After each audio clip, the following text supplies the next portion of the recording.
मैं हूं colonel retired Inamullah वज़ीर,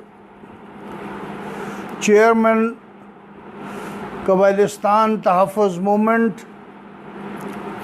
और फाटा ग्रैंड अलायंस, फाटा यूथ अलायंस, फाटा सुप्रीम काउंसिल की जानिब से आपसे मुखातिब हूँ। मैं उर्दू में इसलिए आपसे बात करना चाहता हूँ कि पिछले कितने सालों में ये फाटा का इंज़िमाम KPK में ज़ेर बहस है, लेकिन बग़ैर हामिद मीर साहब के और किसी भी इलेक्ट्रॉनिक मीडिया या प्रिंट मीडिया ने हमारा मौक़िफ़ आपके सामने पेश नहीं किया। पिछले कुछ सालों में हमारे कबायली जिरगे ने core commander Peshawar, army chief general Bajwa साहब और प्राइम मिनिस्टर अब्बासी साहब के सामने अपना मौक़िफ़ बयान किया कि इस इंज़िमाम में हमारी नस्लों को कितना नुकसान पहुंचेगा और हमारी हैसियत कुछ भी नहीं रहेगी। इन सारे अहदेदारों ने हमारे साथ इत्तेफाक किया, लेकिन बाद में पता नहीं किन मजबूरियों के तहत वो इस मौक़िफ़ से हट गए। मैंने काफ़ी फोरम्स पे अपना मौक़िफ़ पेश किया और कुछ मेरे आर्मी के सीनियर अफसरान और ब्यूरोक्रेट्स दोस्तों ने मुझे कहा कि इनाम, आप आर्मी के मुतालिक कुछ ना बोलें। मेरे पाकिस्तानी भाइयों और बहनों, जहाँ तक मेरा ताल्लुक़ है तो मैं आपको ये बताना चाहता हूँ कि अगर आप मेरा दिल निकालें और उसे चीरें तो उसमें से जितने भी कतरे निकलेंगे उसमें से पाकिस्तान जिंदाबाद और पाकिस्तान आर्मी जिंदाबाद का नारा लगेगा। और इसी तरह हमारे पिछले 10-15 सालों से जो हमारे कबायली लोग जिस अंदाज से, जिस मुसीबत से गुजरे, तो फिर मैं क्या करूं। उन्होंने भी कभी ये नहीं कहा कि पाकिस्तान मुर्दाबाद, उन्होंने भी हमेशा यही कहा कि पाकिस्तान जिंदाबाद। तो फिर मैं क्या करूं। इन मेरे कबायलियों को जब मैं देखता हूं तो मेरा दिल खून के आंसू रोता है। जब रूस ने अफगानिस्तान पे हमला किया तो रूस का मकसद अफगानिस्तान को फतह करना नहीं था, उसका मकसद आपके गवादर पे गर्म पानियों की तरफ था ताकि वो गवादर को कब्जा कर सकें। ज़ियाउल हक ने जब देखा कि हमारा मुल्क उसको नहीं संभाल सकेगा, तो हमारे कबायलियों ने जाके रूस के टुकड़े टुकड़े किए। जनरल ज़िया ने हमारे शहीदों को, हमारे खून को बेचा अरबों डॉलर में, लेकिन 10% भी हमारे इलाके में हमारे बच्चों की तालीम पे, हमारे बच्चों के सेहत पे 10% भी पैसे नहीं लगाए।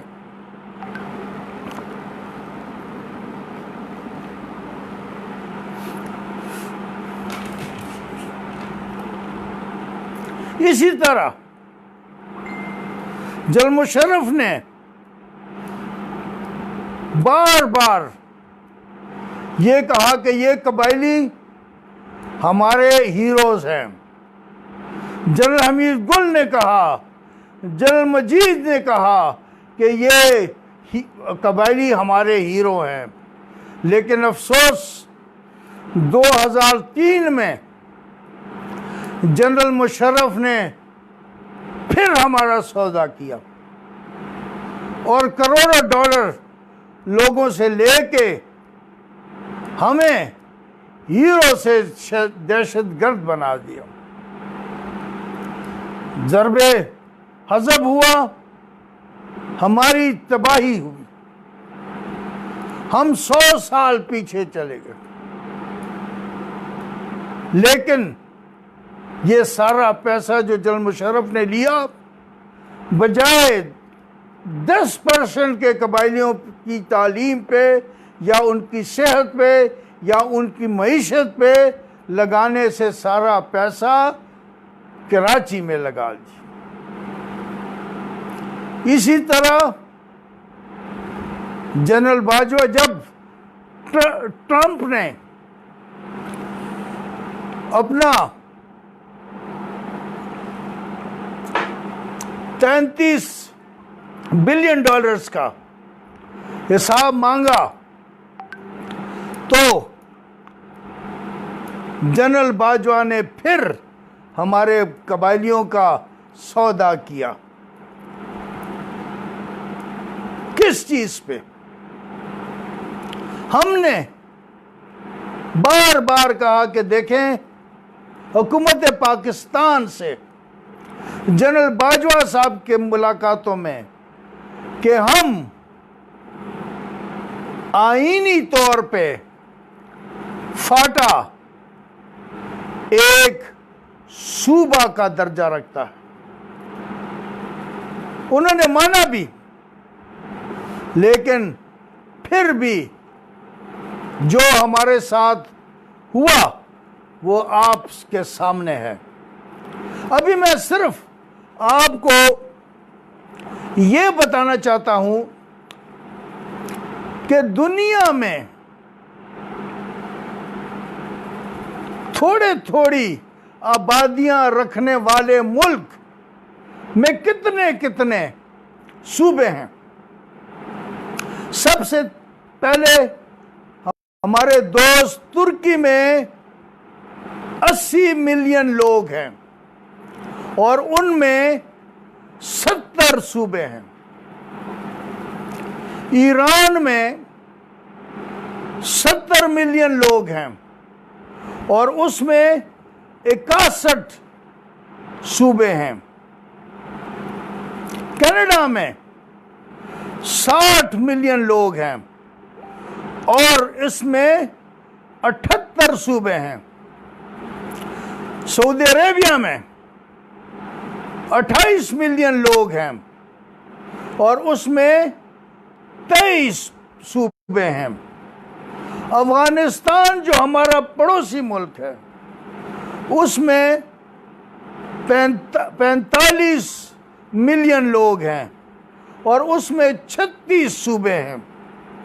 हमारे पाकिस्तान में 220 मिलियन है। 220 मिलियन लोग मेरे पाकिस्तानी भाइयों, और हमारे सिर्फ 4 सूबे हैं। अभी आप मुझे खुद बताइए कि ज्यादा सूबों में फायदा है या नुकसान है? आया ये बाकी मुल्क ये पागल है कि इन्होंने इतने हमसे कोई 100 गुना कम लोगों की आबादी के साथ इतने उनके सूबे हैं, लेकिन हमें अपना आईनी हक कोई नहीं देता। हमें बार बार बेचा गया है, कभी अच्छे लोगों पे, कोई हीरो के नाम पे, कभी दहशतगर्द के नाम पे, और हमें तालीम नहीं दी गई, हमें सेहत नहीं दी गई, ताकि हम पसमानदा रहें और बार बार हमें इस्तेमाल किया जाए, हमें बेचा जाए। 24 मई 2018 कबायलियों की तारीख में स्याह दिन माना जाएगा। 3 दिनों के अंदर अंदर आर्टिकल 247 को हटाया गया। मैंने अपने दोस्तों के साथ, ये जितनी भी पार्टीज हैं, चाहे वो पीपल पार्टी हैं, चाहे वो क्यू लीग थी, चाहे वो मुस्लिम लीग थी, चाहे वो पीटीआई थी, सबसे कहा कि हमने आपका क्या बिगाड़ा है कि आप हमारे मुस्तकबिल को तारीख करना चाहते हैं। मैं आपको सबको बताना चाहता हूं, हर एक ने ये कहा कि हम चूंकि फजलुर रहमान साहब, मौलाना फजलुर रहमान साहब कबायलियों की तरफदारी करते हैं, इसलिए हम उनके खिलाफ काम करना चाहते हैं। नहीं तो किसी की भी, चाहे वो पीपल पार्टी है, चाहे मुस्लिम लीग है, चाहे वो क्यू लीग है, चाहे एएनपी है, किसी के भी वहाँ लोग नहीं है, इसलिए कि हम कबायली लोग पार्टी बाजी में नहीं मानते।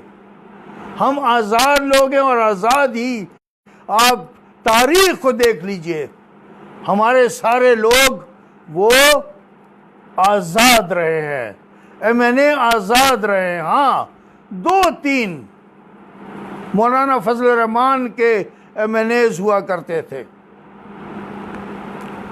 तो मैं ये आपसे कहना चाहता हूं कि ये 24 मई 2018 को हम पे जबरन ये इंज़िमाम नहीं, 247 आर्टिकल 1973 के आईन का हज़फ किया गया। हमारा इससे कोई गरज नहीं, इसलिए कि हमारा इसका कोई ताल्लुक नहीं था। हमारा इल्हाक हुआ था सन 1948 में आज़ाद कायद आज़म मोहम्मद अली जिन्ना से कि हम पाकिस्तान में इल्हाक करना चाहते हैं। तो उन्होंने हमें कहा था कि आप हमेशा आज़ाद रहोगे, और जब भी आप कि कोई भी ज़मीन पे या कोई भी तरीक़ाकार आप में तब्दील किया जाएगा तो आपके जरगे से पूछा जाएगा। और हम हुकूमत के नीचे भी नहीं थे। आर्टिकल 247 के मुताबिक हम सदर पाकिस्तान के नीचे थे, लेकिन इन्होंने ये 247 को हज़फ किया 3 दिनों में। और रब्बानी साहब, जिनको मेरा ख्याल है ज़्यादा उनकी गैरत थी, उन्होंने टीवी पे कहा कि हम नहीं चाहते थे कि इसको जम किया, ये 47 को हटाया जाए, 247 को। हम पे साफ कहा कि हमारी मजबूरी थी, यानी फौज ने, जनरल बाजवा ने इन्हें कहा कि आप, जनरल इमरान खान 2 साल नहीं आए असेंबली में, लेकिन अफसोस डंडे के जोर पे वो आए और इस 247 को हज़फ करने के लिए उन्होंने वोट डाला। इमरान खान साहब 18 साल हम कबायलियों ने आपको अपना बिस्तरा दिया, जब भी रहे आप आए। मैं वो बात नहीं करूंगा कि हमने आपको खाना भी दिया, इसलिए कि ये हमारी रवायात है कबायली कि जो भी हमारे दर पे आता है हम उसको खाली हाथ नहीं ले जाते। तो लेकिन फिर भी अफसोस, आपने हमारी पीठ पे छुरा भोंका। आर्टिकल 247 तो खत्म हो गया, कबाइल आजाद हो गए, इसलिए कि हम थे 1935 के मुआहदे के मुताबिक हमारा इलाका आज़ाद था, हम आज़ाद थे। लेकिन हम आर्टिकल 12C के तहत एक फेडरेशन है। अगर किसी में भी हिम्मत है तो ये जो फेडरेशन है 12C, फाटा को भी हज़फ करें। किसी में भी हिम्मत नहीं, इसलिए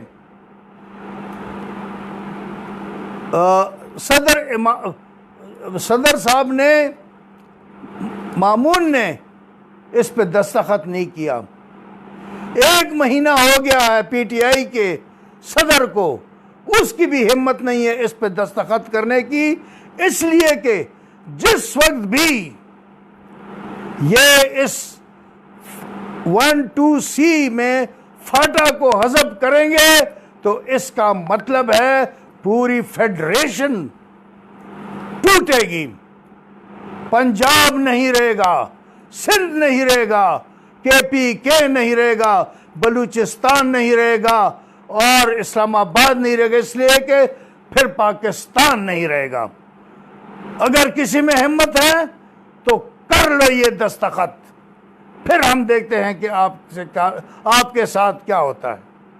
बाजवा साहब, आपने 247 तो खत्म किया, लेकिन आप एक मकड़ी के जाले में फंस गए हैं। जितने भी आप पांव हाथ हिलाएंगे उतना ही आप फंसते जाएंगे। IGR इसी असना में इंटरिम गवर्नमेंट ने IGR हम पे लागू किया। IGR का मतलब कि जिसका हम 70 साल FCR 40 का रोते रहे, IGR उसका बाप है। FCR 40 में मुजरिम को अपील का हक था, IGR में उसको अपनी सफाई का भी हक नहीं है, उसका अपील का हक नहीं है। वो 1400 साल DC, जिसका पूरे पाकिस्तान में किसी भी DC को ये हक नहीं कि वो किसी को, वो इसलिए कि वो अदालत नहीं है, वो उसके नीचे एडमिनिस्ट्रेशन है, उसके नीचे बंदोबस्ती काम है। लेकिन हमारे कबायलियों में, फाटा में एक DC को ये ताकत दी गई कि एक कबायलियों को पकड़ के आप 1400 साल बगैर किसी पूछे आप उसको बंद कर दें। अफसोस है इस बात पे। हम सारे कबायली इस IGR को आज मैं ऐलान करता हूं कि हम उसे रिजेक्ट करते हैं, हम इसको नहीं मानते।